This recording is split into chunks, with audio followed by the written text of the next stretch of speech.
Let's break down Sakamoto Days. In episode 3 of Sakamoto Days, Taro Sakamoto is trying to enjoy a nice day at an amusement park, but he's not able to. Why? Because there are hitmen targeting him. And don't we all know what that's like? One of the hitmen poses as a janitor to ambush Sakamoto, but Sakamoto is aware of this and with the janitor's own pen, stabs the janitor in the sternum. Is this possible? Let's test it out. Now, before we begin, I note that Sakamoto did it with a backhanded attack, which makes sense because you have a lot of large muscle groups in the back and you have that addition of the tricep power. So he's generating a tremendous amount of power by opening up. Here, I don't have the additional power of my back to generate force, but I do have the additional power of gravity itself. The first question we're going to answer is whether or not you can actually puncture a gourd with a clickable pen, and the gourd represents a sternum, right? Then after we've answered that, we're going to find out if it does it better than a normal pen, or even does it do it better than a pencil? Let's find out. Test number 1, clickable pen.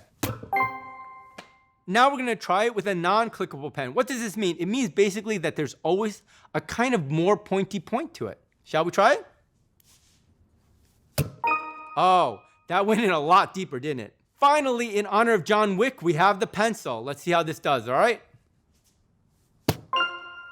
Here, obviously, we can puncture a gourd. Then the question really becomes, A, which was the easiest? I think you can tell which one was the easiest. The non-clickable pen went in the deepest, and for me, it was the smoothest penetration. But the sternum is a pretty thick bone. To this end, we spoke to 2 physicians. One is Dr. Amaranth here in New York City, and Dr. Lo in LA. They both said the same thing. It is possible to puncture the sternum, but improbable. And certainly, both of them felt it was pretty near impossible unless you had a really strong pen and a really strong user to puncture the sternum itself completely. What do I think? I think that with the right pen and with the right circumstances, yes, you could penetrate into the sternum, but you're not going to make it past the sternum into any of the vital organs. Having said that, this gourd has seen better days.